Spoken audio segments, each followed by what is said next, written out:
नमस्कार दोस्तों, मैं एडवोकेट दीपक जोशी आप सभी का लेट्स वर्क टॉक में स्वागत करता हूं। आज हम लेट्स वर्क टॉक के इस नए एपिसोड में आप सभी के लिए आम जनता के महत्व और उनके इंटरेस्ट का मुद्दा लेके आए हैं। आज का जो मुद्दा है, आज का मुद्दा महत्व का और इंटरेस्ट का इसलिए भी बन जाता है क्योंकि ये एक ऐसे चीज़ पे है, एक ऐसी आपका अधिकार है जिसको आप रोज़ाना अपने घर के अंदर, अपने घर के बाहर या किसी इंस्टीट्यूशन में इस्तेमाल करते हैं या यूज़ करते हैं। आज का हमारा टाइटल है, जैसा कि आप पढ़ भी सकते हैं नीचे, right to freedom of speech, extent and liability. Freedom of speech की हम यदि बात करें तो वो भारतीय संविधान 1950 में जब लागू हुआ तो उसका आर्टिकल 19(1) का सब पार्ट ए, स्मॉल ए, हमें right to freedom of speech and expression देता है। और 1990 में ही सुप्रीम कोर्ट ने Ramesh Thapar versus state of Madras में जजमेंट में कहा था कि ये जो फ्रीडम ऑफ स्पीच है ये फाउंडेशन है किसी भी डेमोक्रेटिक सेटअप का, क्योंकि जब तक किसी व्यक्ति को पॉलिटिकल डिस्कशन में पार्ट लेने का अधिकार नहीं होगा अपनी स्पीच के साथ, तो आप एक डेमोक्रेसी में इलेक्शन कैसे करवाएंगे, कैसे आप एक डेमोक्रेसी में क्रिटिसाइज करेंगे किसी गवर्नमेंट को, और कैसे एक डेमोक्रेसी बेहतर बनेगी। तो इसी मुद्दे को हम आगे बढ़ाते हुए पहले मैं आप लोगों का, जैसा कि हमेशा की तरह, अपने पैनल से एक बार परिचय करवा देता हूँ। आज हमारा बहुत रिच पैनल है। हमारे पैनल में सबसे पहले पैनलिस्ट हैं डॉक्टर सीमा सिंह जी। नमस्कार मैम। नमस्कार Deepak. Seema ma'am campus law centre, faculty of law, university of Delhi में असिस्टेंट प्रोफेसर हैं। मैडम को लगभग 10 साल से ज्यादा का टीचिंग एक्सपीरियंस है, मतलब कॉलेज के स्टूडेंट्स को पढ़ाने का अनुभव है।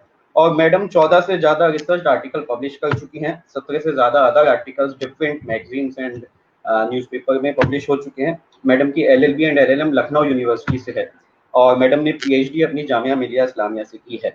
जामिया मिलिया की भी बात होगी जब हम बात करेंगे freedom of speech and expression के, अवश्य। और मैडम इससे पहले बहुत सारे टीवी शोज में, ऐसे हमारा तो टीवी शो नहीं है, ऐसे में ऐसे बहुत से शोज में ma'am as a socio legal political analyst participate कर चुकी हैं। बहुत बहुत स्वागत है मैडम आपका। Thank you Deepak, thank you.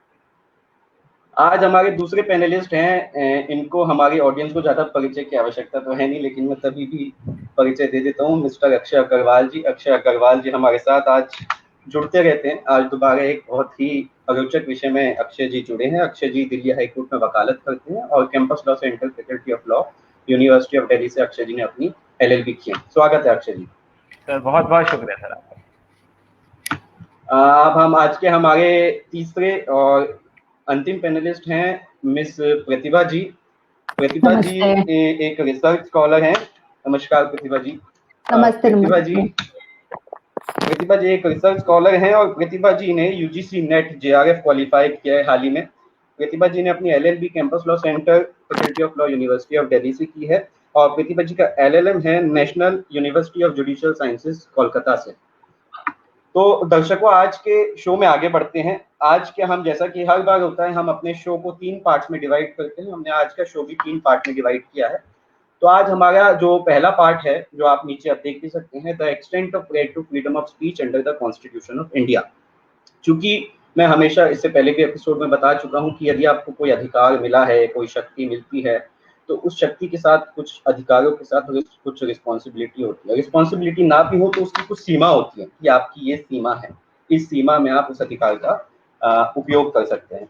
तो अब आपको कुछ इंसिडेंट हुए, चाहे वो JNU का इंसिडेंट हो जहाँ पे देश के खिलाफ नारे लगे, चाहे वो NTCA प्रोटेस्ट हो जहाँ दोनों ही तरफ से गलत बयानी हुई या गलत उपयोग हुआ इस फ्रीडम का, चाहे वो एक जगह पे चिकन नेक की बात की थी, भारतीय हमारे देश के एक स्टेट में चिकन नेक कैसे एग्जिस्ट करता है, उसको काटा जा सकता है, और चाहे वो किसी एक मुख्यमंत्री की बात हो ऐसे जो इस फ्रीडम ऑफ स्पीच का इस्तेमाल करके ही मुख्यमंत्री बने।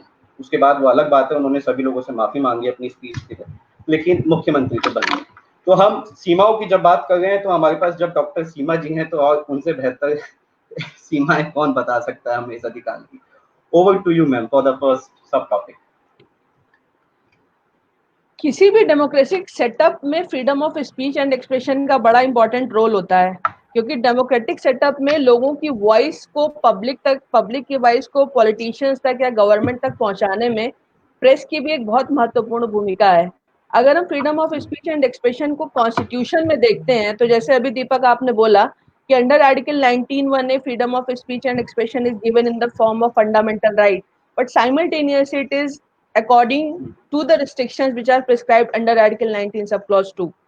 तो इस पे अगर हम जाते हैं तो प्री कॉन्स्टिट्यूशनल कंडीशन में क्या स्थिति थी, अंग्रेजों ने किस तरीके से हमारे बोलने के राइट को वायलेट किया, and why so much importance was given to this particular right during making the constitution. That is something which is very very relevant. And the second important thing is the restrictions which has been put in the constitution as of now under article 19 subclause 2. They were not the part of the original constitution, but that was subsequently added through first constitutional amendment act 1951. So the reasons of adding those provisions are equally important.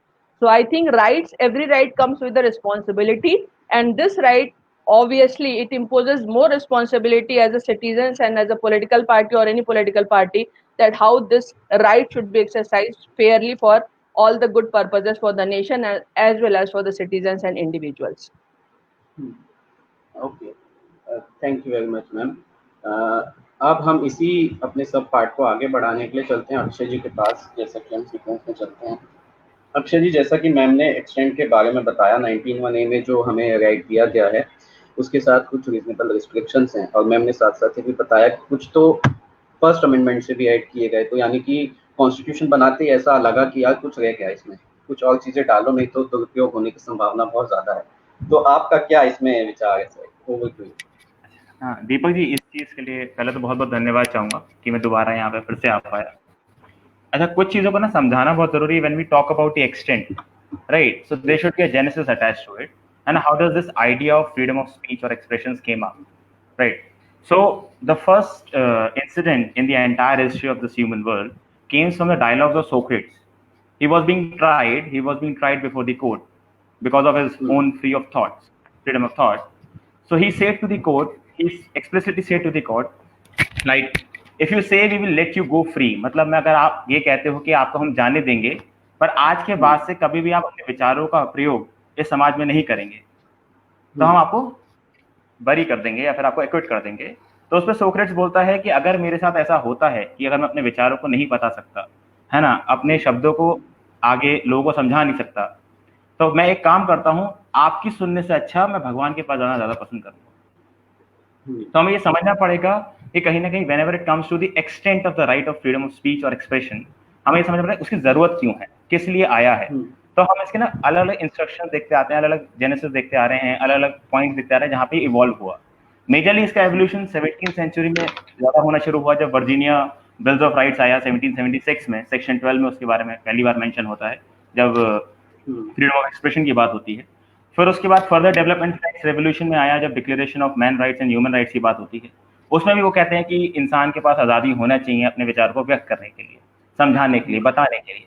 उसके पीछे एक reason ये होता है कि जब भी हमें आज़ादी होती है विचार को व्यक्त करने के लिए, तो आप कहीं ना कहीं एम्पावर करते हो लोगों को, साइंटिफिकली, इकोनॉमिकली, कमर्शियली, और कहीं ना कहीं पॉलिटिकली भी। पॉलिटिकली तो अब ज़्यादा हो रहा है पिछले 100 सालों में, पिछले 150 सालों में बेसिकली। उससे पहले कमर्शियली ज़्यादा था और सोशली ज़्यादा था। सिमिलरली दीपक जी, जब हम कहते हैं कि जो इसके साथ रेस्ट्रिक्शंस अटैच्ड हैं, लाइबिलिटीज अटैच्ड हैं, इसके लिए जस्टिस अय्यर साहब ने बहुत बढ़िया तरीके से बताया था इस चीज़ को। उस लाइन को मैं कोट करना चाहूँगा अगर दीपक जी चाहेंगे तो।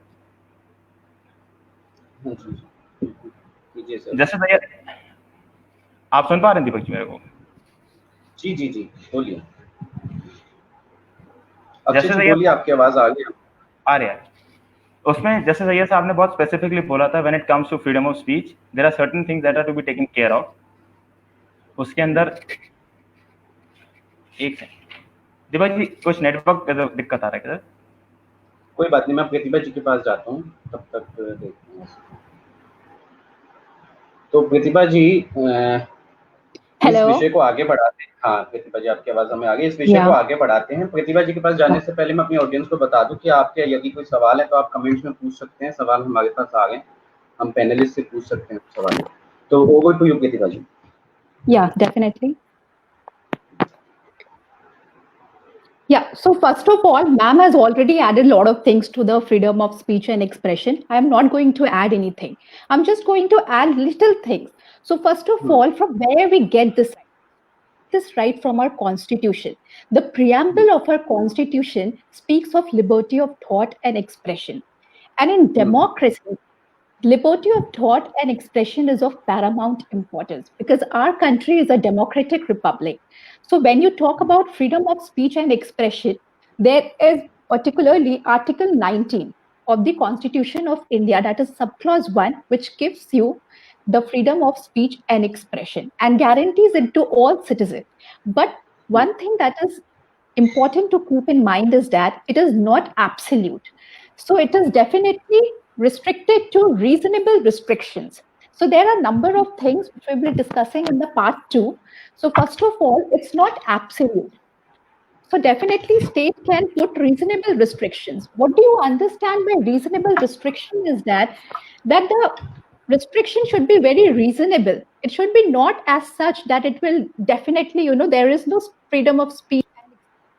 So the restriction needs to be reasonable. And there are few points, few categories that are made when the state can make laws and can put reasonable restrictions on the freedom of speech and guarantee, which we'll be discussing in the part 2. Okay. Now, secondly, I'll be adding little bit about the laws and the judgments of the Supreme Court. So basically, the Supreme Court of India in Ramesh Thapar versus State of Madras, which you have already quoted. So there he said, freedom of speech and expression is an essential component of a democracy. And similarly, in Bennett Coleman versus Union of India, Supreme Court held that freedom of speech also includes freedom of press. And freedom of press is the ark of covenant of democracy because it gives the right to the public to criticize the government, which is very important for the efficient functioning of the machinery, the institution, the democracy. So I think I'll be adding a little bit to the ma'am and what Akshay has already said. So I think I'll be like to, club the first part to these things. Okay. Thank you very much, Pratibha ji. Thank you. जैसा कि first part में मैं अक्षय जी के पास वापस जाऊंगा क्योंकि second part के first speaker Akshay जी ही हैं, तो अपने पिछले पार्ट की बात भी कंक्लूड कर देंगे और सेकंड पार्ट भी ओपन कर सकते हैं। तो जैसा कि अभी तक हमें समझ में आया 19(1)A में जो हमें राइट मिला है वो एब्सोल्यूट तो नहीं है बिल्कुल भी, उसके साथ कुछ रिस्ट्रिक्शन है और रिस्ट्रिक्शन क्या है वो हम सेकेंड पार्ट में समझेंगे। और सेकेंड पार्ट क्या है वो आपको सेकंड पार्ट के टाइटल समझ में आ जाएगा। सेकंड पार्ट का टाइटल आपके साथ नीचे बाउंड्री में आ गया है, टाइटल है the duties attached with the right to freedom free speech. अब जब हमारे पास राइट है तो उस राइट को इस्तेमाल करने की सीमाएं हैं, तो उन सीमाओं के साथ साथ कुछ ड्यूटी भी है। अगर आपके पास कोई ताकत, जैसा कि हम हमेशा स्पाइडरमैन मूवी का एग्जांपल देते हैं, स्कूल डेज से सुनते आए हैं, जितने ज्यादा अधिकार, जितनी ज्यादा पावर, उतनी ज्यादा रिस्पॉन्सिबिलिटी, तो ऐसे ही ड्यूटीज भी अटैच्ड हैं। उन ड्यूटीज को समझने के लिए हम अक्षय जी के पास चलते हैं और अक्षय जी आप अपना पिछला पार्ट भी कंक्लूड कर दीजिएगा। Over to you. अच्छा, बहुत बहुत शुक्रिया दीपक जी। बेसिकली कृष्णा यार की साहब की जो बात करना चाह रहा था, उन्होंने ये बोला था कि rights to express one thought is meaningless if it is not accompanied by relax right to secure all information on matters of public concern and from relevant authorities. इस बात को बोलने का तात्पर्य इस समय इसलिए जरूरी था कि अगर हमारे पास फ्रीडम ऑफ स्पीच है या फिर एक्सप्रेशन है तो हमारे पास इन्फॉर्मेशन गैदर करने का सोर्स भी होना चाहिए।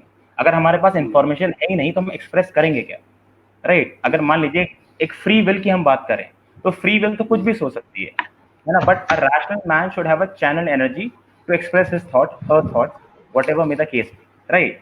तो सिमिलरली इस चीज को कंडीशन करने के लिए हम आर्टिकल 19 में जो सब क्लॉज 2 है उसमें रिस्ट्रिक्शंस इंपोज करते हैं। और जब हम रिस्ट्रिक्शन इंपोज करते हैं उसके पीछे भी एक रीजन था। रीजन क्या था कि मान लीजिए for example why there should be a freedom of speech and expression and why such particular right should be given, right? So for example, whenever there is a right so be given, there is a duty on the state to make that right enforceable. But whenever there is a right is being given to a citizen also is having a duty towards the welfare of the society. So हमें ये तीन चीजें समझना जरूरी है। अगर एक state ने हमें राइट दिया है ना, तो स्टेट के ऊपर ड्यूटी है वो राइट हम इन्फोर्स कर पाए, चैनल कर पाए, यूज कर पाए। पर जब हम वो राइट यूज करेंगे तो वो राइट इस तरीके से यूज किया जाए कि सोसाइटी के वेलफेयर के लिए। अब आपको ये चीज समझ में आ गया, सोसाइटी का वेलफेयर कहीं ना कहीं अटैच्ड है, ठीक है? तो सोसाइटी के अंदर हजारों तरीके की चीजें हैं, हजारों तरीके के मैलाइज थॉट्स हैं, तो उनको कहीं ना कहीं हमें रोक के रखना है, संभाल के रखना है, चेक एंड बैलेंस मेंटेन करना है, ठीक है? सिमिलरली जैसे हमने रिस्ट्रिक्शन इंपोज किया वो हमें हेल्प करता है जिससे कि हम ट्रुथ को डिस्कवर कर सकें, या फिर कह लीजिए सेल्फ सस्टेनेबल हो सकें, या फिर जो डेमोक्रेसी में स्टेबिलिटी है ना, इनोवेशन है ना, हम उसको लेकर आ सकें। बिकॉज दीपक जी एक पॉजिटिव राइट नहीं है, ये एक नेगेटिव राइट है। पहले मान लीजिए शुरुआत होती है मान लीजिए स्लेवरी से, आपके पास कोई फ्रीडम ऑफ स्पीच नहीं है, एक्सप्रेशन नहीं है, आप कुछ भी बोलेंगे उसके ऊपर एक सैंक्शन अटैच है, हो सकता है आपको फांसी भी मिल जाए। लेकिन फिर क्या हुआ, स्ट्रक्चर चेंज हुआ, थोड़े से राइट्स फ्री हुए, है ना, जहाँ पे कह लीजिए स्लेव्स को या पीजेंट्स को थोड़े राइट मिलना शुरू हुए, कुछ बोल सकते हैं, अपनी बात रख सकते हैं काउंसिल के थ्रू। फिर उसके बाद और राइट्स एक्सटेंड हुए, तो बिल ऑफ राइट्स आ गया, जहाँ पे फिर उसके बाद वोटिंग राइट्स आ गए, वोटिंग करना भी एक एक्सप्रेशन है एक तरीके से। फिर उसके बाद और एक्सटेंशन हुआ, तो प्रेस डेवलप हो गई, क्रिटिसाइज करना अलाउ हो गया। फिर डेमोक्रेटिक स्ट्रक्चर जब डेवलप होना शुरू हुआ अक्रॉस द वर्ल्ड, तो लोगों को ताकत मिलना शुरू। इसका मतलब कहीं ना कहीं पहले शून्य थी ये ताकत एक्सप्रेस करने की, और इस ताकत को धीरे धीरे धीरे करके बढ़ाया, जिससे कि एक इंसान अपनी कैपेसिटी को ग्रो कर सके। ठीक है, तो इस तरीके से ड्यूटीज और रिस्ट्रिक्शंस को बैलेंस रखना है। अब मान लीजिए किसी को, जैसे प्रतिभा जी ने बताया, सीमा मैम ने बताया कि ये एब्सोल्यूट नहीं, obviously they can not be absolute, because अगर मुझे एक सिविलाइज सोसाइटी को रन करना है, प्रैक्टिकली प्रैग्मेटिकली उसे मैं सस्टेन करना है, तो मुझे कहीं ना कहीं रिस्ट्रिक्शन लगाने पड़ेंगे, कहीं ना कहीं इन्फोर्समेंट लगाना पड़ेगा, एक सैंक्शन इम्पोज करना पड़ेगा, जिससे कि लाइन ऑफ ऑर्डर मेंटेन रहे। अब उसकी रेखा कहाँ डिसाइड होगी, जैसे बात है रीजनेबलनेस। अब रीजनेबलनेस का डिसाइड करने के लिए आप क्या करेंगे, एक पैमाने डिसाइड करेंगे कि अगर इन चीजों से अगर वो चीज बाहर गई तो वो गलत है। मान लीजिए कोई मैं ऐसी बात बोलता हूँ जो देश के हित में नहीं है, अब देश के हित में क्या नहीं है, उसकी सॉवरेनिटी पे क्वेश्चन करता है या फिर उसकी नेशनल सिक्योरिटी पे क्वेश्चन करता है, तो वो हमारे को एक रिस्ट्रिक्शन इम्पोज करता है। मान लीजिए मैं एक ऐसी बात करता हूँ जो अभद्र है, ऑब्सीन है, ठीक है, कहीं ना प्रोफेन है, तो वहां कहीं ना कहीं कानून बनना चाहिए जो रोकता है। सिमिलरली अगर मैं कोई ऐसी बात कर लूँ जो पब्लिक ऑर्डर को डिस्टर्ब करता है, कहने को क्या है कि आम जिंदगी, मैंने कहा ना सोशल वेलफेयर का ध्यान रखना है, जैसे कि सरकार की ड्यूटी है राइट को हम यूज कर सके, वैसे ही जिस सिटीजन को ये राइट मिला है ना, उसकी ड्यूटी है सोशल वेलफेयर मेंटेन रखे, उसके कहे हुए शब्दों से, उसके लिखे हुए शब्दों से, या फिर उसका कोई विजुअल रिप्रेजेंटेशन, ग्राफिकल रिप्रेजेंटेशन से। तो उसी पैमानों को लेते हुए कुछ मेन मेजर जो आर्टिकल 19(2) में कुछ बातें कही गई हैं, है ना, जैसे कि मान लीजिए आप हम कहते हैं रीजनेबल रिस्ट्रिक्शन होना चाहिए कि स्टेट सॉवरेनिटी आपकी खराब ना जाए, या फिर कह लीजिए पब्लिक ऑब्स्टिनिटी ना आए, या फिर इंडिसेंसी नहीं आए, या फिर कह लीजिए डिफेमेशन ना हो। तो इन पैमानों पे हम इन रिस्ट्रिक्शन पे लेकर आ रहे हैं, आम भाषा में अगर बात करें। थैंक यू वेरी मच चर्चा जी। आइए इसी पार्ट पे चलते हैं प्रतिभा जी के पास उनका व्यू लेने के लिए। ओवर टू प्रतिभा जी। हाँ। Yes. So see, Akshay has already defined everything. I mean to say the reasonable restriction very nicely. Here, I just want to add few points. Okay. So here, what I want to add is that right to speech include right to dissent also. Now, what has happened in our society is that with the introduction of the CAA, that is Citizenship Amendment Act, and NPR that happened, and that a lot of agitations and protests throughout the country, and the way the suppression of the freedom of speech and expression happened, like educational institutions were attacked, people were detained in jail, hostels, like police had the audacity to enter the hostels and beat the students. And then other protests also, like I mean to say, it's just not about the educational institution, but other peaceful assemblies were also suppressed in a way. The other thing which I want to highlight is the gross violation of freedom of speech and expression is Jammu and Kashmir. There, what has happened is that the 4G has not restored been there after the deletion of the Article 370. Now, this is few points which we need to understand, that the right to speech also includes the right to dissent also, and this rising intolerance that is happening in the country. So that we need to stop. First of few things I just want to add. I want to add that freedom of speech is the bulwark of the democracy. And when I talk about the bulwark of the democracy, it means you have you should have the right to publish and circulate your own ideas, beliefs freely, subject to the restrictions, as Akshay has mentioned, that freedom of speech does not give you right to defame somebody, does not give you right to incite an offense, does not give you a right to obstruct the public order or morality or the decency of the country. So these things should be kept in mind. And here I will like to quote Tehseen Poonawalla versus Union of India, a judgment from the Supreme Court, where the Supreme Court, what they said is that The freedom of speech and expression is one of the principal pillars of the democracy. And when this right is taken away, the constitution of a free society dissolves, and tyranny is erected on its. So, what we have to know is that the pluralism and the tolerance should be there in our society. The state has a responsibility, the court has the responsibility to maintain the fundamental rights of our individuals, irrespective of the race, caste, color, creed, or sex. So this is very important. They have a positive obligation to maintain the fundamental right of the people of our country. And to add a little bit, what I want to say is that Yeah, we can hear you. I think I'll be like to sum up. So what I mean to say is that the duties which is attached to that the secular nature of the country, the multiculturalist, the pluralistic view should be there in the country, so that people can speak up, can criticize the government, and not be feared of being tagged as anti-national. That what has happened in the case of JNU or Jamia or AMU and the other churches that has happened across the country. So, yeah. Thank you very much. तो चलिए अब सीमा ma'am के पास चलते हैं seconds of part को लेके। सीमा ma'am, जैसा कि अक्षय जी ने duties and rights and duty को अच्छे से बैलेंस करने के लिए बताया, प्रतिभा जी ने बहुत सारे इंसिडेंट बताया रिसेंट के, चाहे वो NTCA प्रोटेस्ट हो, चाहे JNU जामिया यूनिवर्सिटी का इंसिडेंट हो, तो इन सब इंसिडेंट को अच्छे से इन्होंने बताया। हमारे दर्शक ने एक सवाल भी पूछा है हमसे कि मैं भी पढ़ता था हिंदी में, एक दोहा पढ़ते थे हम 7वीं 8वीं क्लास में, वो कहते थे वाणी एक अनमोल है, जो कोई बोले जानी ही, तराजू तोली के तब मुँह बाहर खानी। तो मैम, वाणी अनमोल इसलिए भी है कि जितनी भी स्पीसीज इस अर्थ में है लिविंग, वो लिविंग स्पीसीज में हम बहुत कम हैं, और हम ही लोगों के पास ये वाणी है जो हम एक्सप्रेस कर सकते हैं शायद। तो मुझे लगता है कि ये बात ठीक है। आपका क्या विचार है मैम इस पे? Over to you ma'am. Deepak, मैं कुछ महत्वपूर्ण बातों पर मुझे लगता है आज डिस्कशन की बहुत ज्यादा जरूरत है, और thanks to Akshay and Pratibha, because उन्होंने मुझे कुछ नई बातें बोलने के लिए प्रॉपर स्कोप दिया।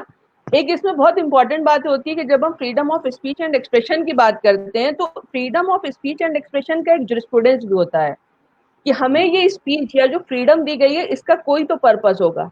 जैसे सुप्रीम कोर्ट ने बहुत सारे जजमेंट्स में बोला कि freedom of speech and expression also includes right to know. यहाँ पे एक बात बहुत ज्यादा जरूरी है कि अगर आप freedom of speech and expression को देखें, जैसे अक्षय ने बोला कि एक निगेटिव राइट है, freedom of speech and expression actually ये सिर्फ एक राइट नहीं है, ये एक बहुत बड़ी रिस्पॉन्सिबिलिटी है। और उसका कारण ये है कि आप अपने आप से बात नहीं कर सकते, जो बात आप कर रहे हैं उसको कोई दूसरा सुन रहा है। तो यहाँ पे सिर्फ ये इंपॉर्टेंट नहीं कि बोलने वाला क्या चाहता है, यहाँ पे ये भी बहुत ज्यादा इंपॉर्टेंट है कि सुनने वाला क्या सुनना चाहता है। क्या आप ऐसा कर रहे हैं कि आप अपनी बोली से या अपने एक्सप्रेशन से उसका जो राइट टू फेयर लिसनिंग है, क्या आप उसको वायलेट कर रहे हैं। दूसरी एक बहुत बड़ी इंपॉर्टेंट बात है, जैसे यहाँ पे अभी एक डिस्कशन में ये चीजें निकल करके आई कि राइट टू डिसेंट होना चाहिए, राइट टू क्वेश्चन होना चाहिए। तो एक बहुत जो हम नॉर्मली मैंने देखा है कि जब भी हम जूरिस्प्रूडेंस को डिस्कस करते हैं या जब भी हम इंडिया को एनालाइज करते हैं, तो ऐसा लगता है कि इंडिया 1950 में कॉन्स्टिट्यूशन आने के बाद पैदा हुआ कोई देश है। ऐसा नहीं है। इंडिया में अगर आप इंडिया का पूरा जूरिस्प्रूडेंस उठा करके देखिए, तो यहाँ पे डिसेंट और क्वेश्चन करना ये हमेशा से अलाउड रहा है। अगर आप, लेकिन एक बड़ी इंपॉर्टेंट चीज है जिसपे कि आई थिंक अक्षय ने बोला था कि 2-3 चीजें बड़ी इंपॉर्टेंट है। पहली चीज इंपॉर्टेंट ये है कि अगर आप देखिए हमारी हिस्ट्री, तो एक हमारे यहाँ उपनिषद है, उसका नाम ही प्रश्नोपनिषद है।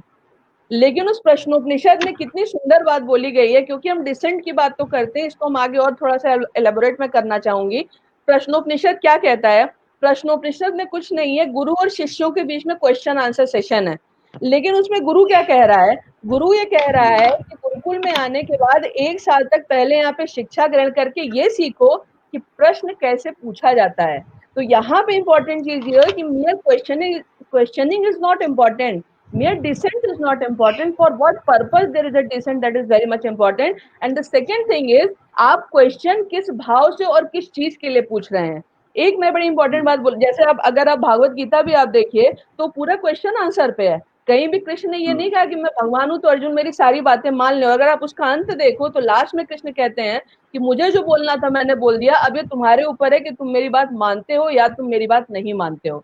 अगर हम गौतम बुद्ध को भी देखें तो गौतम बुद्ध ने बड़ा अच्छा बोला है कि बोलने से पहले आपको 5 चीजों का ध्यान रखना चाहिए। The first thing it should be factual and true. The second thing is it should be helpful or beneficial. The third thing is spoken with kindness and goodwill. This is something which is very much important. The fourth one is enduring, and the fifth one is the timing is very much important. अगर हम आज पूरा का पूरा देखते हैं, चाहे हम डिसेंट की बात करें, मुझे लगता है कि आज भारत को हमें 2 हिस्सों में डिवाइड करने की जरूरत है। क्योंकि अगर आप देखोगे तो आज की तारीख में जो फिर रिस्ट्रिक्शंस हैं, जो राइट्स हैं, बहुत हद तक डाइल्यूट किस लिए हो गए, स्पेशली रिस्ट्रिक्शंस। अगर हम पोस्ट लिबरलाइज इंडिया की बात करते हैं तो पोस्ट लिबरलाइज इंडिया में जो एक रेवोल्यूशन हुआ, जिसको कि हम ग्लोबलाइजेशन या सूचना प्रौद्योगिकी की क्रांति कहते हैं, उसमें तो रिस्ट्रिक्शंस अपने आप लगभग डाइल्यूट हो चुके हैं। आज हम इंटरनेट यूज कर रहे हैं, हमें पता नहीं कि कौन सी खबर कहाँ से आ रही है। डेटा सॉवरेंटी को लेकर के अलग अलग तरीके के इश्यूज चल रहे हैं, और ये सिर्फ हिंदुस्तान में नहीं हो रहा है, ये पूरी दुनिया में हो रहा है। तीसरी एक बड़ी इंपॉर्टेंट बात है कि पहले आप हमें एक चीज ये देखनी चाहिए कि पहले जो लोग freedom of speech and expression को यूज करते थे, उनका एक पर्पज होता था। पर्पज उनका क्या होता था कि लोगों के पास एक फेयर इंफॉर्मेशन पहुंचे। हमने राइट क्यों दिया? हमने राइट इसलिए नहीं दिया कि हम एक दूसरे का विरोध करें, हमने ये राइट इसलिए दिया कि हम दोनों डिस्कस करके कोई एक नई चीज निकालें जो पहले से बेटर हो। तो डिस्कशन और डिबेट का जो डिफरेंस खत्म किया गया, वो मुझे लगता है कि सबसे बड़ा थ्रेट है इस राइट को। आज स्थिति ये हो गई है कि जब आप freedom of speech and expression में ऑनलाइन प्लेटफॉर्म की बात करते हैं तो आपको पता नहीं कि इंफॉर्मेशन कहाँ से आ रही है। 49% एफडीआई आपके न्यूज चैनल्स में है। ये 49% एफडीआई के बाद ये जो न्यूज चैनल्स हैं, ये कॉर्पोरेट्स में कन्वर्ट हो चुके हैं। So whether they are exercising their right which is available to them under Article 19(1) or under 19(1), that is very much important. And you see the country like United States of America, day before yesterday, US President Donald Trump is talking about regulating social media platform, and in the country like India it is completely unregulated. So the news which is going to be disseminated, many times they are fake news.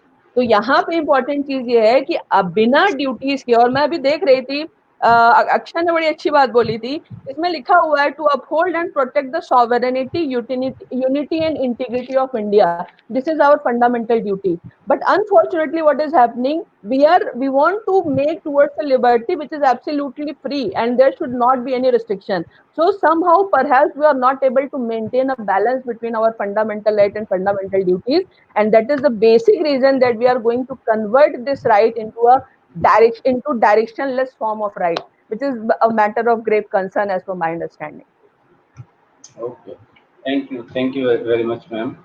तो duty second सब part में हमें बहुत अच्छा, बहुत broad perspective मिल गया तीनों ही speakers का, जहाँ एक तरफ अक्षय जी ने balancing of rights and duties की बात की, वहीं दूसरी तरफ प्रतिभा जी ने कुछ रिसेंट डेवलपमेंट्स को मद्देनजर रखते हुए डिसेंट की बात की, क्वेश्चनिंग की बात की, और सीमा मैम ने, क्योंकि मैम का अनुभव भी है बच्चों को पढ़ाने का इतने समय से, सीमा मैम ने प्रश्नोपनिषद का व्याख्यान करते हुए, बताते हुए उसके विषय में ये बताया कि क्वेश्चन पूछना इंपॉर्टेंट नहीं है, क्वेश्चन पूछने जैसा भी होना चाहिए, उसका जवाब क्या आएगा आपके क्वेश्चन पे डिपेंड करता है, इस पे डिपेंड नहीं करता कि टीचर का ज्ञान क्या है। तो नाउ टू सम अप, मैं कुछ, जैसा कि अक्षय जी ने बताया है, मुझे लगता है मैं सिर्फ 1 मिनट लूंगा स्पीकर से भी। मैं चाहता हूं कि एक बार मैं 19 सब क्लॉज 2 में जो रिस्ट्रिक्शंस हैं वो ऑडियंस को बता दूं, क्योंकि सभी ऑडियंस हमारी अभी फेसबुक पे भी freedom of speech and expression का इस्तेमाल कर रहे हैं। तो 8 हमारे जो हैं रिस्ट्रिक्शंस हैं, उसमें सबसे पहला है जो freedom of speech and expression है, सिक्योरिटी ऑफ द स्टेट को थ्रेट न हो उससे आपकी। दूसरा है friendly relation with foreign state खराब नहीं होने चाहिए। तीसरा है पब्लिक ऑर्डर में कोई दिक्कत नहीं आनी चाहिए। चौथा है डिसेंसी एंड मॉरलिटी के साथ, मतलब डिसेंट एंड मॉरल होना चाहिए freedom of speech and expression का इस्तेमाल। पांचवा है कंटेम्प्ट ऑफ कोर्ट नहीं कर सकते आप। तो जैसे जो कुछ लोग कहते हैं, मुझे तो पर्सनली बहुत आपत्ति थी, बता दूं कि judicial killing of some terrorist, that is contempt of court at least to me, you may differ. छठा है डिफेमेशन नहीं होना चाहिए, डिफेमेशन की हम अगले पार्ट में बात करेंगे। सातवां है इंसाइटमेंट ऑफ ऑफेंस, जैसा प्रतिभा जी ने भी बताया। और आठवां है sovereignty and integrity of India के खिलाफ नहीं होनी चाहिए। अब इस पे 3 चीज बस, और ये हैं ड्यूटीज की, आर्टिकल 15(1) कैपिटल ए जो 1976 में ऐड हुआ था, जो फंडामेंटल ड्यूटीज की बात करता है। उसका सब क्लॉज ए, स्मॉल ए जो है वो कहता है to abide by the constitution, which itself means कि आप जब अपने कॉन्स्टिट्यूशनल राइट का इस्तेमाल कर रहे हैं तो किसी दूसरे के कॉन्स्टिट्यूशनल राइट का उल्लंघन नहीं होना चाहिए। 51 small e to promote harmony and the spirit of common brotherhood among, बाकी लोगों के बीच में जो आपके साथ हैं, और यही कहता है कि आप कोई ऐसी बात नहीं कर सकते हैं जो डेरोगेटरी हो टू डिग्निटी ऑफ विमेन। और 51 कैपिटल ए स्मॉल एच कहता है to develop scientific temper, humanism and spirit of inquiry and reform. तो अब इतना मैंने संक्षेप में इस पार्ट को कवर किया, मैं अब चलते हैं अपने नेक्स्ट पार्ट में। हमारे जो नेक्स्ट पार्ट का टाइटल है आप नीचे पढ़ सकते हैं, टाइटल है the legal provisions for misuse of speech. Akshay ji कुछ कहना चाहते हैं, एक बार अक्षय जी 1 मिनट में कवर कर दीजिए सर। हाँ जरूर, बहुत छोटी सी बात कहूंगा। आप ये देखिए, विडम्बना देखिए, इवन जो प्रियम्बल है भारत देश का, उसमें 5 शब्द शुरू में होते हैं, we the people of India, है ना, give this ourself this constitution. ये प्रियम्बल खुद में एक एक्सप्रेशन है कि ये पूरा भारत राज्य कैसे चलेगा।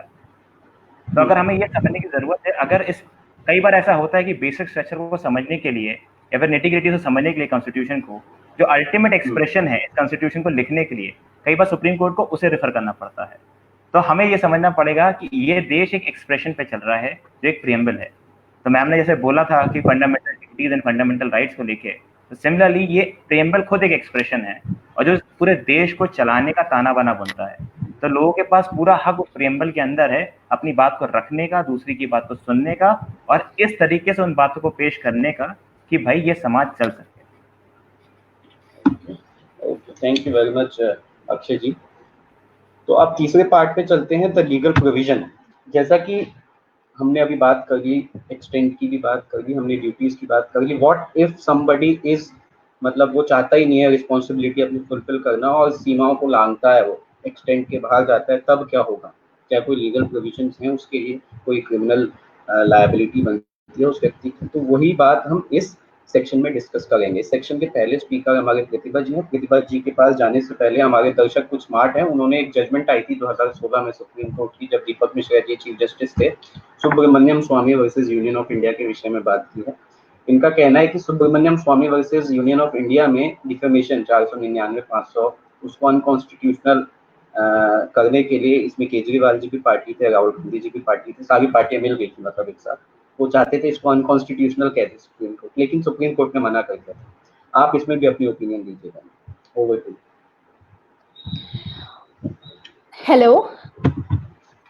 Yeah. Deepak, so basically in the misuse of free speech, I want to talk about hate speech. तो ये जो defamation वाला है जो है एक particular guest ने जो पूछा है, so I won't be answering it. I think you will be able to answer it, or you want me to answer it? Okay, go ahead. I'll take it. Okay. So basically, in the misuse of free speech, I want to discuss about hate speech. Hate speech का एक trend सा आ गया है. Like you see, there is fake news.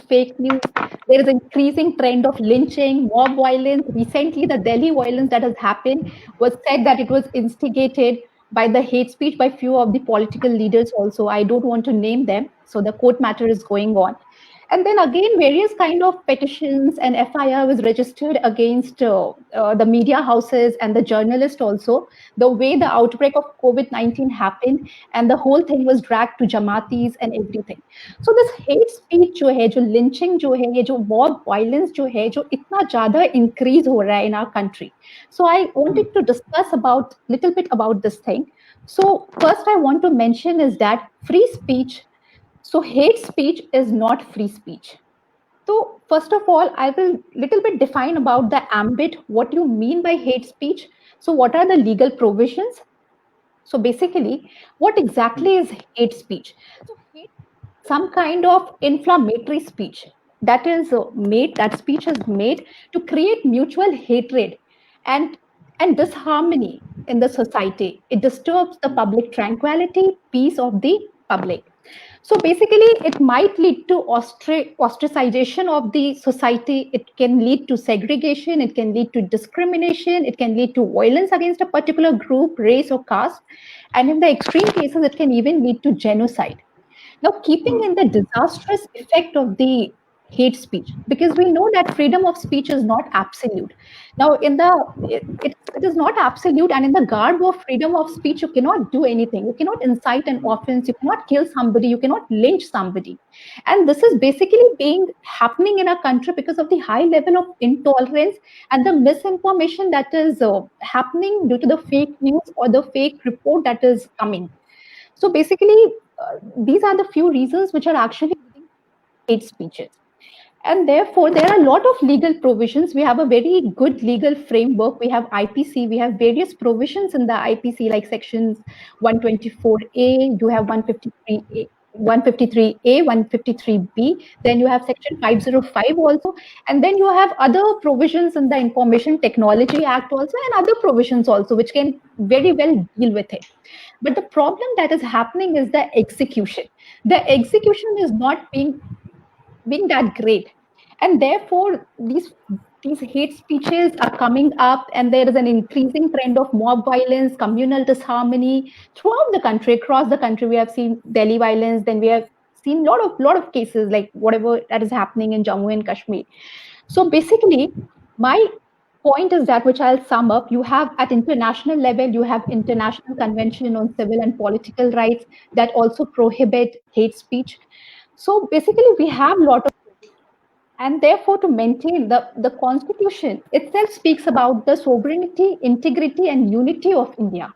And that is only possible when these elements, these intolerant level in our country is reduced, and these people are punished for the violence they commit in the name of free speech. Because speech does not mean that you can say anything like it's happening, the media houses, the fake news that is coming up. So my point is that I just want to sum up, because it's going to be a lot of time. So I just want to add a little bit that integration is the key. Integration is a united Bharat. And therefore, I would like to, it's a duty also of the court and the state to punish these people who are into hate speeches and kind of like promote like disharmony in the society. Thank you very much Pratibha ji, आपने विचार हमसे share किए। हम चलते हैं अब सीमा ma'am के पास। सीमा ma'am, एक मैंने सवाल पिछले अभी पूछा, एक सवाल और आया है हमारे स्पीकर का, और टाइमिंग बहुत अच्छी है। हेट स्पीच की हम बात करें तो स्पीकर का सवाल ये है कि जब आप freedom of speech and expression का इस्तेमाल करके किसी महिला का यदि बलात्कार होता है तो लोग बहुत फ्रीली कह देते हैं कि उसमें उसका योगदान था, उसकी गलती थी, और मैन विल बी मैन। ऐसे लोगों का तो कुछ होता नहीं है, लेकिन कुछ लोग ऐसे होते हैं जो रीजनेबल ढंग से किसी पर्टिकुलर गवर्नमेंट को या पर्टिकुलर रिलीजन को उनको क्रिटिसाइज करते हैं, लेकिन अगली ही मूवमेंट जो है कन्फ्लिक्ट चालू हो जाते हैं और कैओस चालू हो जाता है सोसाइटी में। तो इसको कैसे फिल्टर किया जाएगा मैम कि सही मायने में वो भी गलत था जो उस महिला के विषय में बोला गया, और यहाँ पे रीजनेबल हो सकता है कि जो क्रिटिसिज्म गवर्नमेंट का या किसी एक पर्टिकुलर किसी भी रिलीजन का किया है, हो सकता है वो सही हो, तो इसको कैसे बैलेंस आउट किया जाएगा? Over to you. एक्चुअली ये बड़ा अच्छा सवाल है, और इस सवाल की समस्या ये है कि इसका जवाब बहुत मुश्किल है, और यहाँ पे जानना यहाँ पे हमें ये बहुत ज्यादा जरूरी है कि अगर मैं तो इंडिया की बात करती हूँ, क्योंकि मैं तो मानती हूँ कि जैसे अगर हम आज इंडिया में देखते हैं, हम फ्री स्पीच की बात करते हैं, हम लिबर्टी की बात करते हैं, हम राइट्स की बात करते हैं। इनफैक्ट अगर आप सुप्रीम कोर्ट के जजमेंट्स को भी देखो, जैसे अभी इन्होंने प्रतिभा ने बताया जम्मू कश्मीर में इंटरनेट वाला जो इश्यू आया, जो बैन किया था सरकार ने after the removal of 370, most of the cases में अगर आप देखोगे तो जजमेंट्स में क्या किया जाता है, हम ये कहते हैं अमेरिका में ऐसा है इसलिए हम यहाँ ये करेंगे, फलानी कंट्री में ऐसा है इसलिए हम यहाँ पे ये करेंगे। हमने क्या किया है, हमने इस चीज का एसेस करना बंद कर दिया है कि जो चीज वहां पे वैल्यूएबल है वो हमारी सर्कमस्टेंसेस में हमारे अकॉर्डिंग वो फीजिबल या एप्रोप्रिएट है भी कि नहीं है। जैसे जम्मू कश्मीर का जो भी एक हम लोग इंटरनेट का इशू पढ़ रहे थे, कौन नहीं जानता कि जम्मू कश्मीर की कंडीशन जो है वो कितनी वॉलेटाइल थी उस पर्टिकुलर टाइम पीरियड पे जब 370 को रिमूव किया गया। जजमेंट को आप पढ़िए, जजमेंट में ये कहा गया कि internet is a fundamental right.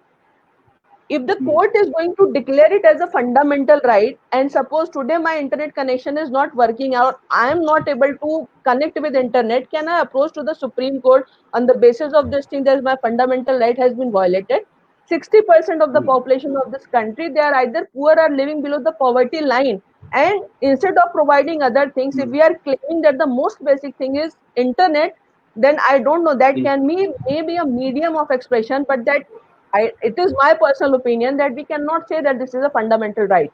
The second important thing is, Akshay has raised very valid point. Our preamble, that is the soul of the constitution. But we should always remember कि ये शुरू होती है sovereignty से, खत्म होती है fraternity पे. आपके जितने भी राइट है ना, तो सॉवरेनिटी को वायलेट कर सकते हैं और नहीं फ्रेटर्निटी को वायलेट कर सकते हैं.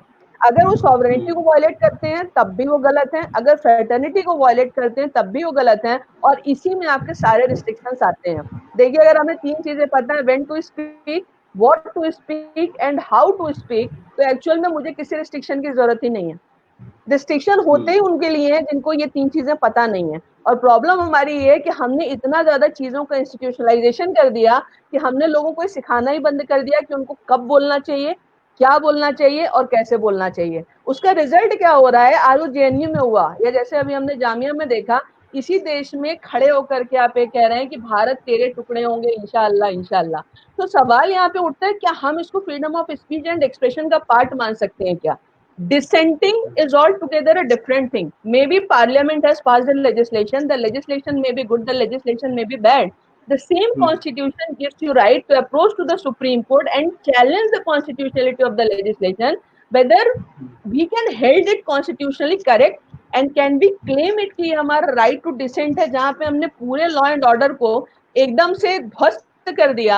हमने सड़कों पे प्रदर्शन किया, महीनों हम बैठे रहे, हमने वाहन जला दिए, हमने ईंट पत्थर चलाए, पुलिस वालों पे हजारों की संख्या में लोगों ने अटैक किया. What kind of expression is this?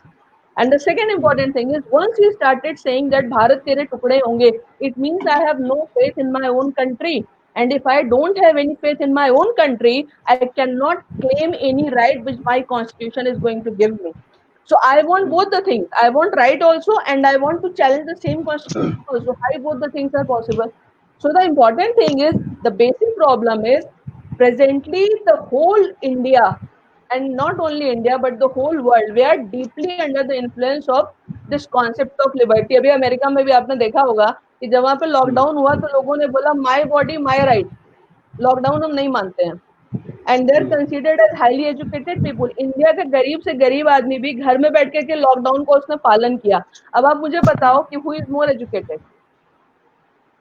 Who is more educated? आज वहां पे वो मॉल लूट रहे हैं, उन्होंने बोला पूरा मॉल, और हम क्या कहते हैं, we are saying that we are going to compare them with us because they are superior to us.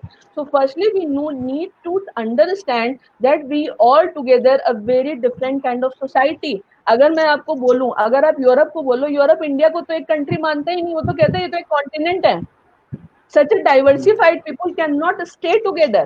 ये एक साथ रह रहे हैं तो जबरदस्ती रह रहे हैं. तो वो क्या करते हैं, they always try to portray our plurality as our differences, as our discrimination. You see the map of Europe.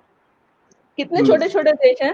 France और जर्मनी एक साथ नहीं रह सकते. जर्मनी के भी 2 हिस्से हो गए, कोरिया के भी 2 हिस्से हो गए. मैप पे भी अगर आप देखो तो आपको एरो बना के उनका नाम लिखना पड़ता है. Their size is so small but they are not ready to stay together. India is such a big country और हमारा इतना पुराना इतिहास है, हम एक साथ हैं. तो ये जो इंटॉलरेंस का टर्म आया, actually it is not an Indian term. This is a European term because there they believe that we always tolerate those who are different to us. In India, there is nothing like this, that we tolerate people. In India, there is a history of accepting the people. But the problem is because we are not aware about such kind of thing, media creates an agenda, and I will request you to discuss the detail of the shareholder in different kind of news channels, either the print media or the electronic media, and you just take who are the biggest stakeholders. So can we say that they are basically they are here to protect our right to freedom of speech and expression? No, not at all. Every news channel is running its own agenda, and many times they are working under the influence of the Western country, and we are working under their influence. So what news they are एक ही news आप देखो, एक जगह लगेगा कुछ हो ही नहीं रहा है, दूसरी जगह लगेगा कि इतना बुरा हो रहा है कि हम रहने लायक ही नहीं है. तो एक्चुअल में प्रॉब्लम हो रही है कि there is the biggest violation of the right of the receiver of the information because media houses are not giving them correct information. And being a citizen, if I am not able to receive correct information, this is the biggest violation of my fundamental right. But unfortunately, in any judgment, I have never seen that Supreme Court has ever said anything about those who are receiving the information. They are only mentioning about the right, that this is the right of the freedom of speech and expression of a particular person. So I think this is a very thoughtful situation. Because of these circumstances, the country is boiling, and today in the present circumstances, these restrictions which are given under the Article 19 sub clause 2, they seems more logical. Because अगर ये भी ना होते तो क्या होता? Now we should think over it. So that is my observation Okay. over the Thank you topic. very much. Thank you very much, ma'am. Akshay ji के पास चलते हैं. अक्षय जी, जैसा कि मैम ने काफ़ी अच्छे से बता दिया और एक नया परिपेक्ष, एक नया एक नया डायमेंशन वो लेके आए हैं डिबेट में कि हम हमेशा freedom of speech and expression उनकी बात करते हैं या तो मीडिया हाउस, न्यूज़पेपर, ऐसे लोगों की जिनके इन्फ्लुएंस में हम काम कर रहे हैं. व्हाट अबाउट अवर राइट्स, कि हमें जो मिल रहा है, जो हमें परोसा जा रहा है, जो खाना, वो खाना मतलब ठीक भी है हमारी सेहत के लिए कि नहीं. ये बहुत अच्छा एक मैम ने मतलब एक नया डायमेंशन दिया है. इस पे भी आप अपनी बात रखिएगा. और जो सवाल हमारे स्पीकर ने पूछा था 2016 की जजमेंट, यदि आप उस पर कुछ बताएं, क्योंकि वो हमारे इस पार्ट से डायरेक्टली कनेक्टेड है. उसमें कुछ ऐसे प्रोविजंस को टारगेट किया था जो प्रोविजंस से पनिशमेंट मिल सकती है किसी व्यक्ति को freedom of speech and expression का गलत इस्तेमाल करके. Over to you. Deepak ji, मुझे लग रहा है बहुत गुस्सा है, बहुत नाराजगी है किन्हीं चीज़ों को लेके समाज में, वो छलकता है बातों से. तो वो भी एक अच्छा एक अपने में प्रचंड फ्रीडम ऑफ स्पीच और एक्सप्रेशन का ही पार्ट मानूंगा मैं. नहीं दीपक जी, पहले ना मैं कुछ चीज़ समझाना चाह रहा हूँ कि हकीकत में क्यों लीगल प्रोविजंस बने होंगे. पहले हमें थोड़ा सा वो समझना जरूरी है, बिकॉज जनता को समझ में आना चाहिए, लोगों को समझना चाहिए एक इंसान एक जीवन में किन किन चीज़ों के बारे में बात कर सकता है, एक देश किन किन चीज़ों से बनता है. इंसानों से बनता है, धर्म से बनता है, समाज से बनता है, आदमी से बनता है, औरत से बनता है, स्टेट से बनता है, अथॉरिटी से बनता है, एडमिनिस्ट्रेशन से बनता है, और इवन दो बाहरी देशों के द्वारा भी बनाया जाता है, जिसे हम ग्लोबलाइजेशन में टर्म देते हैं. इसका मतलब कहीं ना कहीं जब मैं इन सब लोगों के बारे में बात करूंगा तो वही मेरा right to freedom of right to speech या फिर बोलना या फिर उनके बारे में लिखना ही पिक्चर में आएगा, या फिर उनके बारे में कोई वीडियो बना रहा हूँ. इसका मतलब मैं किसी आदमी के बारे में या किसी औरत के बारे में या किसी अथॉरिटी के बारे में, किसी देश के बारे में, है ना, या किसी धर्म के बारे में, किसी जाति के बारे में अगर कुछ बोल रहा हूँ तो कहीं ना कहीं उसी पर रेगुलेशन होना चाहिए आसपास, जहाँ तक हमारी अंडरस्टैंडिंग आती है. तो उसके ऊपर एक शब्द आता है रीजनेबल बोलना चाहिए. जैसे मैम ने बहुत बढ़िया तरीके से समझाया है ना, गौतम बुद्ध की जो बात थी, 5 facets of it, the tenants of it. ठीक है, तो सिमिलरली जो मैंने यहाँ पे इन सब लोगों के बारे में बोलूंगा, अगर वो रीजनेबल नहीं होगा तो जो लेजिस्लेचर है उन्हें कहीं ना कुछ कानून बनाया होगा कि अगर मान लो कोई भी व्यक्ति विशेष, भले मीडिया हो या फिर प्रेस का बंदा हो या जर्नलिस्ट हो, दीपक जी हो या अक्षय जी हो, सीमा मैम हो या प्रतिभा जी हो, अगर मान लीजिए कोई गलत बात बोलते हैं इन सब लोगों के बारे में, एक कानून बना देते हैं. तो सिमिलरली उन्होंने क्या करा कि धर्म के खिलाफ बोलने के लिए उन्होंने कुछ प्रोविजन बना दिया आईपीसी में, जिसमें 3 साल की सजा भी हो सकती है, 6 महीने की सजा भी हो सकती है और फाइन भी हो सकता है. सिमिलरली उन्होंने कह दिया कि देश के खिलाफ बोलने के लिए भी एक बहुत बड़ा कानून बना दिया, सेडिशन 124 वाला, ए वाला, जो प्रतिभा जी ने बताया है ना. उसके लिए बहुत गहरी सजा हो सकती है जब ऑर्डर को कतई एनआरकी लाने की कोई कोशिश कर ले या फिर कतई देश को तबाह करने की कोई बात कर ले, अपने विचारों से, अपने काम से, अपने एक्सप्रेशन से, विजुअली, ग्राफिकली, जो भी कहानी. तो इसका मतलब लीगल प्रोविजन का जो एम्बेट है कहीं घूमेगा, मतलब एक देश के अंदर जितने भी कंस्टिट्यूएंट पार्ट हैं उनके लिए घूमेगा अगर उनके बारे में कोई बोला जाएगा. सिमिलरली वहीं पे आईपीसी के प्रोविजन मिलेंगे. सिमिलरली कभी भी रीजनेबल को डिसाइड लेजिस्लेचर नहीं करेगा, वो हमेशा सुप्रीम कोर्ट करेगा, because supreme court is a court of rights. ये सुप्रीम कोर्ट कई बार बोल चुका है. तो सुप्रीम कोर्ट ने हमें बताया हमारे पास राइट टू ब्रॉडकास्ट है, हमारे पास राइट टू टेलीकास्ट है ना. सुप्रीम कोर्ट ने हमें ये भी बताया कि भाई हमारे पास राइट टू साइलेंट भी है.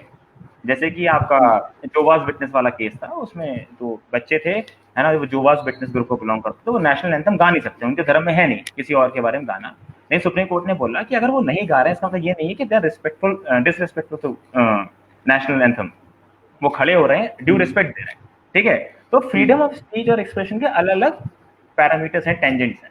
ठीक है, तो वो जिन जिन टेंजेंट्स में जाएंगे इसका मतलब उसके अंदर सारी एक्टिविटी शुरू हो जाएंगी, कमर्शियल एक्टिविटी भी शुरू हो जाएगी, लोगों के साथ इंटरेक्शन भी शुरू हो जाएगा, अनफेयर ट्रेड प्रैक्टिस भी शुरू हो जाएगी, या फिर स्टेटमेंट किसी भी लेवल तक जा सकते हैं. तो वहीं पे कानून बनना शुरू हो जाएंगे. जैसे ब्रॉडकास्टिंग में चले जाते हैं तो सेंसरशिप आ जाती है, टेलीकास्टिंग में टेलीकास्ट चले जाते तब भी सेंसरशिप आ जाती है. इसका मतलब फ्रीडम ऑफ स्पीच को रोकने का कुछ कहानी है, सेंसर बोर्ड के पास जाएगा, गाली नहीं देनी है, कुछ ऑब्सीन सीन नहीं होना चाहिए, अगर कुछ अभद्र हो तो उसे सेंसर कर दीजिए.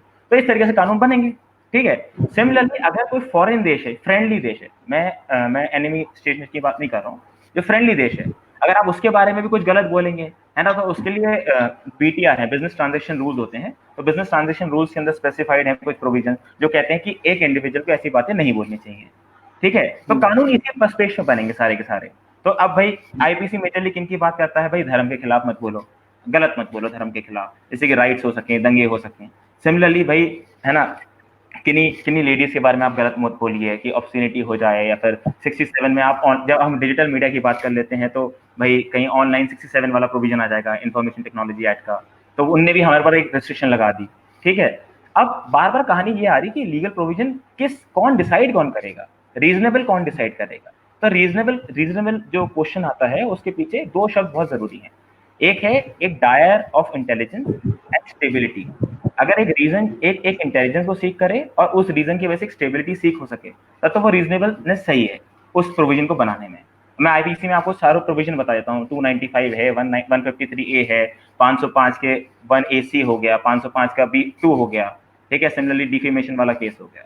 लेकिन दीपक जी, हमको ये भी गौर करना है जिस तरीके से, because this society is not static, this is evolving like anything, और इंटरप्रिटेशन और understanding about each other is changing on a very different level.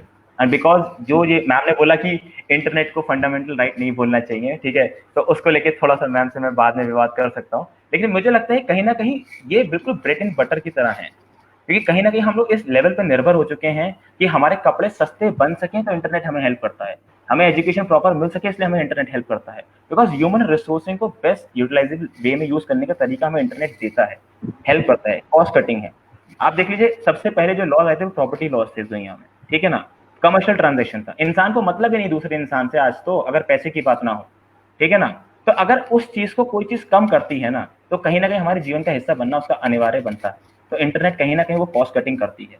Similarly freedom of speech, पहले हमें बताने में इतना समय लगता था, पब्लिकेशन हाउस वाले के पास जाओ, बोले भैया छाप दो, बोले पैसे लगेंगे, ये लगेंगे। आज देखिए खुद अपना ही चैनल खोला और बात करना शुरू कर दी। तो आइडिया का कम्युनिकेशन ये बहुत जरूरी है, ठीक है। तो मैं कहूंगा, और रही बात उस केस की, दीपक जी उसके बारे में मुझे ज्यादा डिटेल में नहीं पता, मैं माफी चाहूंगा, लेकिन मैं इतनी बात बोलना चाहूंगा, उसमें थोड़ा बहुत जो मुझे समझ है, जितना मुझे याद है, बेसिकली जिन कानून की हम बात कर रहे हैं वो 1881 के पर्सपेक्टिव में बने हुए हैं, मतलब 150 साल हो गया भाई, उन्हें बहुत टाइम हो गया।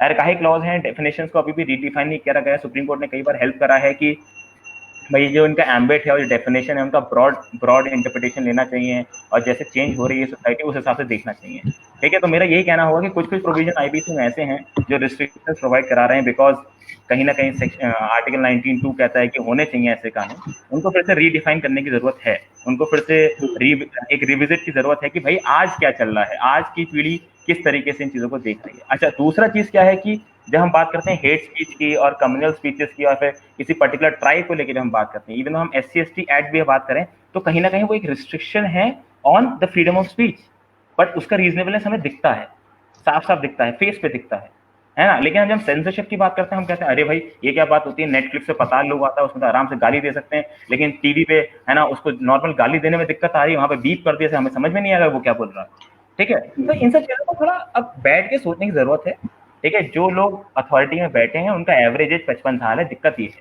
ठीक है। कहीं ना कहीं जो अब नीति आयोग एक नया तरीका निकाला है यंग प्रोफेशनल हेल्प का, वो हमें असेस करेगा इन लीगल प्रोविजन को रीडिफाइन करने में, ठीक है। तो दीपक जी, हम लोग को उस तरफ सोचना बहुत जरूरी है। अगर केस के बारे में आप बता पाए तो बहुत अच्छा रहेगा, क्योंकि मेरी कहीं ना कहीं, मैं माफी चाहूंगा कि मेरे को थोड़ा सा कम अंडरस्टैंडिंग है उस केस का।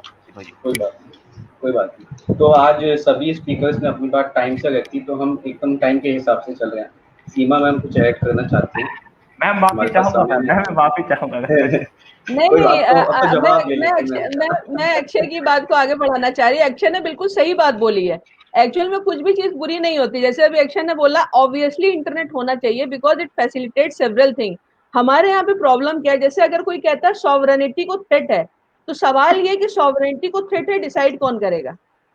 सरकार कह रही सॉवरेनिटी को थ्रेट है, सरकार डिसाइड करेगी।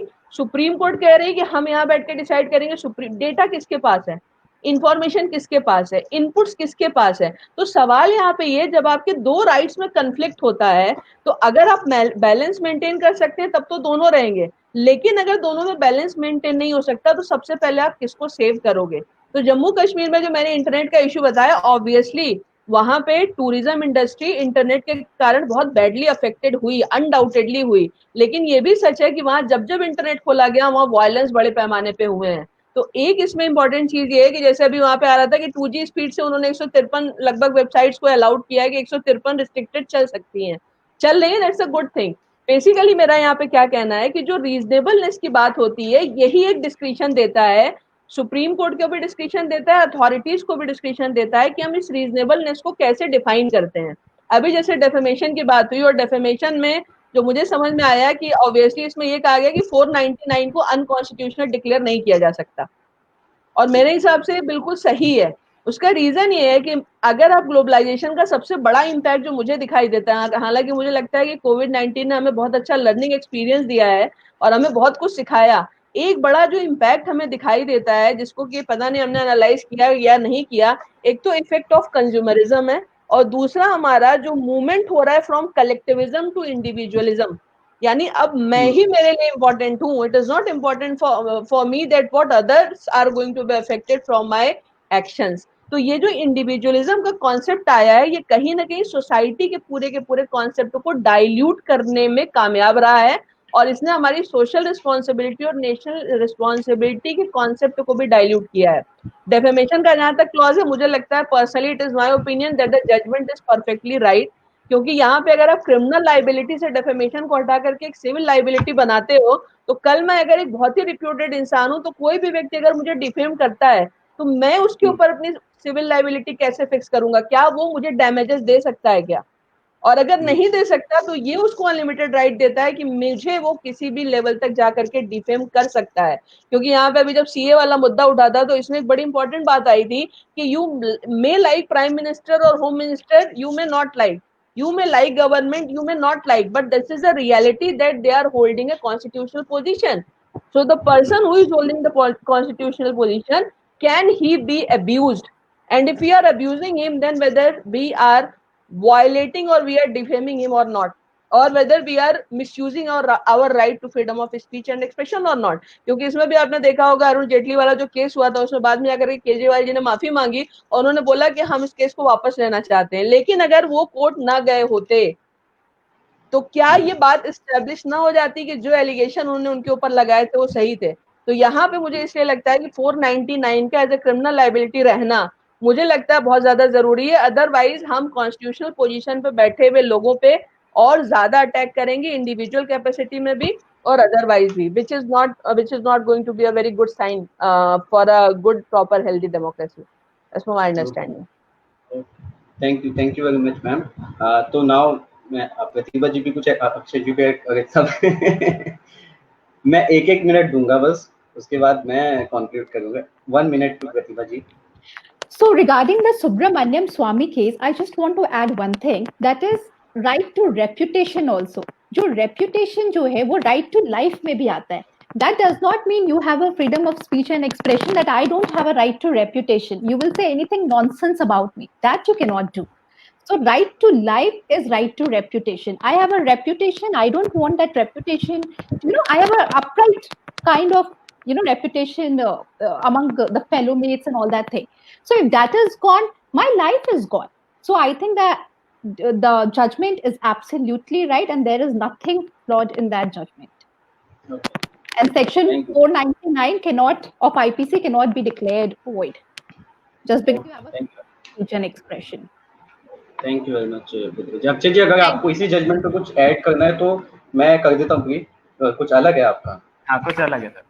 सर बहुत अलग है ना। मैंने कहा मुझे नहीं पता उसके बारे में, तो कोई एक मिनट सर, एक मिनट में हाँ बताइए। हाँ दीपक जी, देखिए जैसे मैम ने बातें बताई, प्रतिभा जी ने बातें बताई, मेरे को बस एक बात बोलनी है। देखिए फ्रीडम ऑफ स्पीच का मेजर जो रीजन था इज टू डिस्कवर ट्रुथ।